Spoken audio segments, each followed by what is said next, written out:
오늘 성경 말씀은 여호수아 1장 5절에서 9절입니다. 여호수아서는 여호와의 종 모세가 죽었음을 알리는 것으로 시작하고 있습니다. 모세가 죽자 지도자를 잃은 백성들은 위축될 수밖에 없었습니다.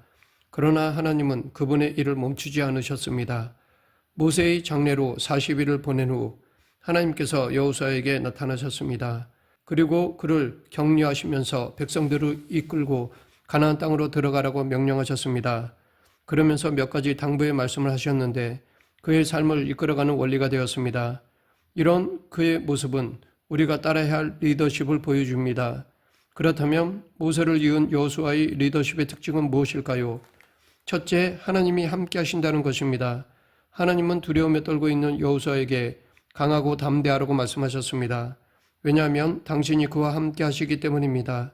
하나님의 임재의 약속은 승리와 성공의 보증수표나 마찬가지입니다. 위대한 모세가 떠난 것은 재난이 아니었습니다. 모세와 함께 하셨던 그 하나님이 여전히 함께 하시면 됩니다.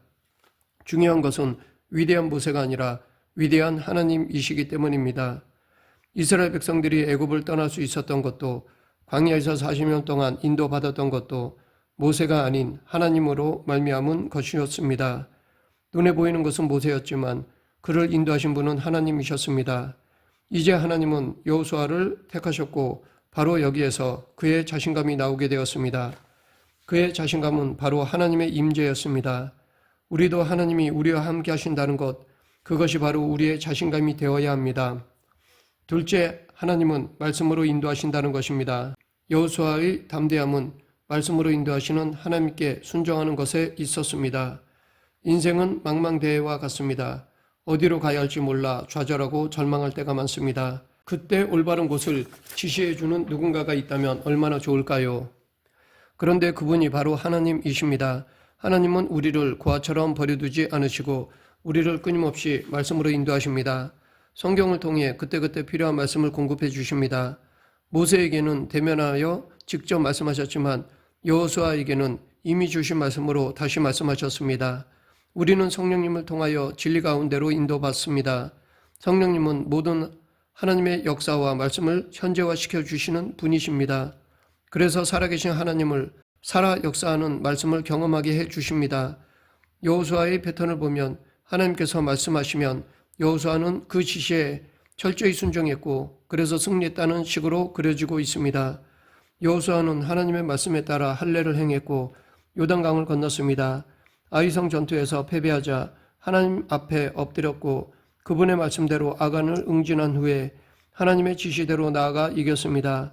때론 실수가 있었지만 여호수아는 그때마다 엎드려 하나님의 말씀을 구했고 들려진 말씀대로 순종하여 결국 승리했습니다. 여호수아는 유언할 때도 하나님의 말씀은 하나도 틀리지 않았다고 증언하였습니다. 셋째, 하나님은 형통하게 하신다는 것입니다. 여호수아의 형통은 자신의 능력에서 온 것이 아니라 하나님으로부터 주어진 형통이었습니다. 인간은 아무리 노력해도 한계가 있습니다. 하지만 하나님께서 주시는 형통은 우리의 생각을 초월하는 것입니다. 형통한 삶을 원한다면 말씀을 주야로 묵상하고 가르침을 따라야 합니다. 위에 세 가지를 한마디로 요약하면 하나님과 함께하는 것입니다. 여호수아의 리더십은 하나님과 함께하는 리더십, 임마누엘의 리더십이었습니다. 우리는 여호수아의 성장과 훈련 과정의 곳곳에서 이런 리더십을 발견할 수 있습니다. 사실 하나님의 임재를 간절히 구할 때는, 그래서 하나님께서 그에게 가까이 하시는 때는 오히려 환난과 역경 때입니다. 그런 점에서 환난과 역경은 임재의 리더십을 구현하는 데 최적의 조건이 되기도 합니다. 여호수아는 확실히 고난과 연단이 많은 사람이었습니다. 모세는 하늘에서 양식이 내렸지만 여호수아는 싸워서 양식을 쟁취해야만 했습니다. 여호수아는 적의 눈을 피해 광대한 지역을 밟았습니다. 아마도 이런 경험들이 이스라엘을 이끌고 가나안에 들어간 원동력이 되었을 것입니다. 여호수아는 모세의 지시를 받아 이미 청년 시절의 정탐꾼으로서 가나안 땅 전역을 정탐했습니다. 40년 전 여호수아는 가나안 땅까지 다녀왔습니다. 그는 애굽의 노예 생활, 40년간의 광야 생활, 수없는 가나안 정복 전쟁을 치르며 이스라엘 백성들을 정착시켰습니다. 그리고 그 가운데 임재의 리더십을 구현하였습니다. 애굽의 노예 출신인 이스라엘을 가나안에 정착시키는 성공적인 리더가 된 것입니다. 모세의 후임으로 여호수아를 임명한 분은 하나님이십니다. 하나님은 여호수아에게 당신의 영이 임재하고 있다는 사실을 증언하셨습니다. 그리고 모세가 여호수아에게 안수하자 그에게 지혜의 영이 충만했습니다. 구약 성경에 기록된 여호수아의 모습은 그가 성령 안에서 지속적으로 성장했음을 말해주고 있습니다. 여호수아는 하나님에게서 한순간도 눈을 떼지 않았습니다. 모세가 회막을 떠날 때에도 그는 회막을 지켰습니다. 그러면서 애굽, 광야, 가나안에서 시정일관 하나님이 자신을 주관하심을 믿었습니다. 이것이 여호수아를 위대한 인물로 만들어냈습니다. 하나님의 임재는 곧 승리의 보증입니다. 정탐꾼 시절에 여호수아와 갈렙이 가나안에 들어갈 수 있다고 담대하게 말한 것도 그들이 하나님의 임재를 확신했기 때문이었습니다. 다수결의 원리를 따랐다면 여호수아와 갈렙도 나머지 10명의 정탐꾼과 의견을 같이 해야 했습니다. 그들은 자포자기한 말만 쏟아내며 다른 백성들까지도 죽음의 나락으로 몰고 갔습니다. 하지만 여호수아와 갈렙은 하나님이 함께 하신다는 확신을 갖고 정면으로 맞서는 용기를 보여주었습니다. 그들은 자신감이 충만하였습니다. 이 자신감은 확고한 믿음에서 나온 것입니다. 그들은 하나님의 약속을 믿었고 하나님이 함께 하심을 믿었으며 하나님이 승리를 주실 것을 믿었습니다. 여호수아는 전략가나 전술이 뛰어난 사람이 아니었습니다. 그가 가지고 있던 것은 바로 영적 리더십, 즉 임재의 리더십이었습니다. 지도자는 하나님이 함께 하심을 보여주어야 합니다. 하나님이 함께 하시면 천만인이 둘러싸아도 걱정할 것이 없습니다. 출애굽기 17장에 기록된 여호수아의 첫 임무는 아말렉과 싸우는 것이었습니다. 오합지졸의 군대를 이끌고 잘 훈련된 군대와 싸운다는 것은 보통 힘든 일이 아니었습니다. 하지만 여호수아는 하나님과 모세를 믿고 출전했습니다. 군사력으로 보면 아말렉 군대가 월등하게 압도적이었습니다. 모세는 이 광경을 산 위에서 지켜보며 하나님의 지팡이를 손에 잡고 여호수아를 위해 힘을 다해 기도했습니다. 아론과 훌이 좌우편에서 모세의 팔을 붙들고 기도를 도왔습니다. 그날의 전투는 군사력의 승리가 아니라 기도력의 승리였습니다. 아말렉과의 전투에서 승리한 뒤 하나님은 모세에게 그날의 전적을 기록하여 여호수아의 귀에 읽어 들려주라고 말씀하셨습니다. 즉 승리의 비결을 가르쳐 주라는 것이었습니다. 이것은 바로 앞으로 있을 가나안 정복 전쟁을 위한 것이었습니다. 어쩌면 이것은 가나안 전쟁의 축소판이었을 것입니다. 여호수아가 여기에서 배운 것은 전쟁에서 이기고 지는 것은 사람에게 달려있는 것이 아니라 전능하신 하나님께 달려있다는 사실이었습니다. 전쟁은 하나님께 속한 것이다. 하나님의 손이 함께하면 반드시 승리한다. 우리에게 필요한 것은 하나님을 향한 믿음과 헌신이다 였습니다. 여호수아는 여호와 니시 즉 승리하게 하시는 하나님을 경험한 것입니다. 모세가 유언을 남길 때 여호수아에게 당부한 것도 바로 이것이었습니다. 여호수아가 해야 할 일은 모세도 하지 못한 일이었습니다. 그랬기에 여호수아에게는 담대함이 필요했고 여호와의 함께하심이 절실했습니다. 여호수아는 곁에서 모세의 성공과 실패를 모두 봐왔고 불평불만하는 백성들의 성향도 잘 알고 있었습니다. 그러나 그들의 불만을 잠재울 만한 카리스마가 없었습니다. 도무지 해결의 실마리가 보이지 않을 때 여호수아가 붙들 수 있는 것은 하나님께서 자신과 함께 하신다는 것뿐이었습니다. 그것은 자신이 평생의 훈련과 연단을 통해 얻은 지식이었고 모세가 죽기 전에 축복한 내용이었으며 취임할 때 여호와 하나님께 직접 들은 말씀이었습니다. 하나님은 여호수아에게 약속하셨습니다. 오늘 본문 5절 내가 너를 떠나지 아니하며 버리지 아니하리니 하나님은 어떤 선물보다도 우리에게 자기 자신을 주십니다. 여호수아가 성공한 것은 용감했기 때문이 아니라 하나님과 동행했기 때문입니다. 모세가 여호수아에게 해준 권면 즉 하나님이 함께 하시니 담대하라 라는 문장은 이후에도 성경에서 많이 나옵니다. 다윗이 노년이 되어 왕위를 물려줄 때도 솔로몬에게 또 그의 아들 솔로몬에게 이르되 너는 강하고 담대하게 이 일을 행하라. 두려워하지 말며 놀라지 말라.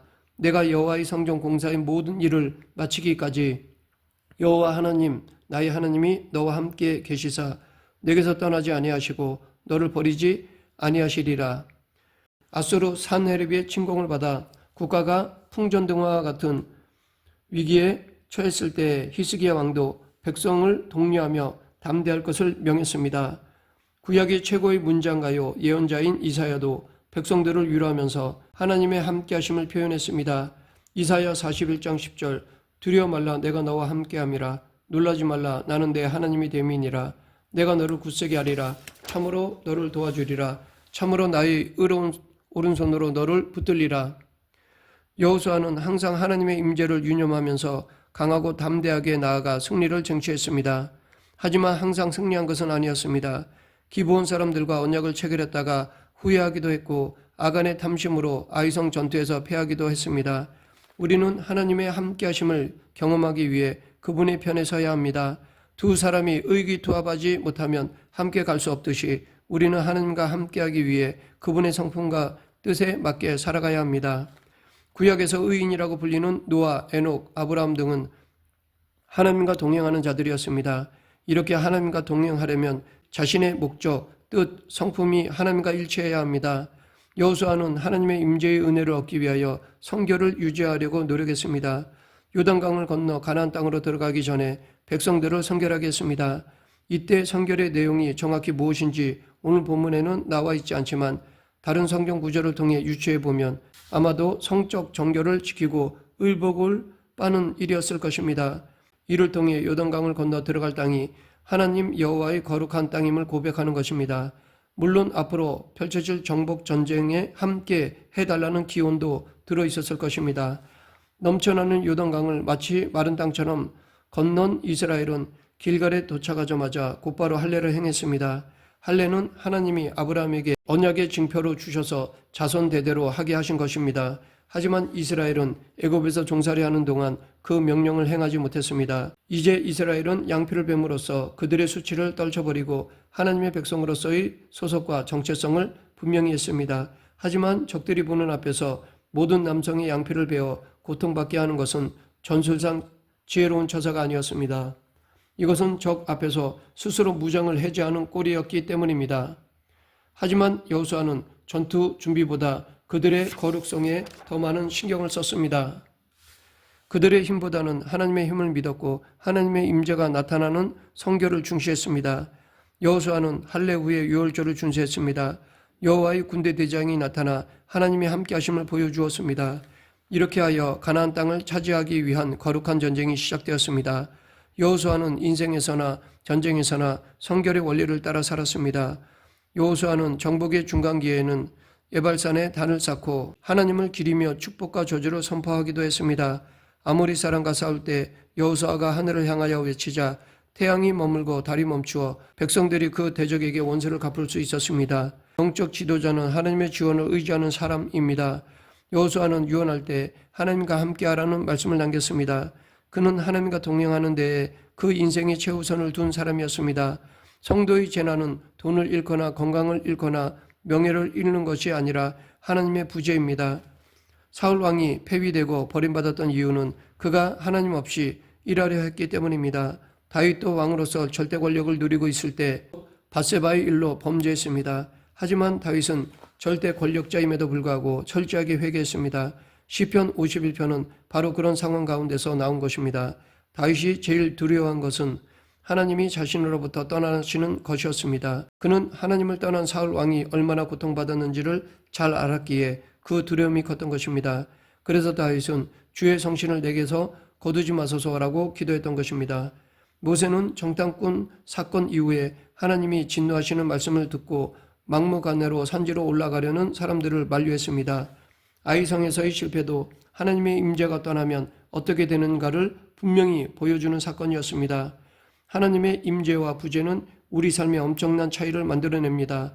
여호수아와 갈렙이 위대한 인물로 평가받은 것은 하나님의 임재를 사모했기 때문이었습니다. 하나님이 함께 하시면 그 어디에나 성소입니다. 우리는 지금 우리가 있는 곳을 하나님의 임재가 가득한 성소로 만들어야 합니다. 예수님은 승천하시면서 우리에게 귀한 약속을 주셨습니다. 그것은 세상 끝날까지 우리와 함께 하시겠다는 약속입니다. 그러므로 우리는 그 약속을 의심할 필요가 없습니다. 다만 문제는 우리의 영적인 눈이 닫혀 예수님을 알아보지 못하고 두려워하거나 그분을 의식하지 못하여 합당하지 못한 일을 하는 것입니다. 우리는 항상 하나님 임재 의식을 키워야 합니다. 항상 코람데오의 삶을 살아야 합니다. 말씀을 맺겠습니다. 우리도 여호수아처럼 하나님에 대한 믿음과 확신으로 담대하게 살아가야 합니다. 하나님의 임재에서 발휘되는 리더십을 소유해야 합니다. 강하고 담대한 믿음으로 리더십을 발휘하는 저와 여러분이 되기를 간절히 축원합니다. 기도하겠습니다. 생사화복을 주관하신 하나님 아버지, 언제 어디서나 늘 하나님과 동행하며 하나님의 뜻을 따르는 성도가 되게 하여 주시옵소서. 예수님 이름으로 기도드립니다. 아멘.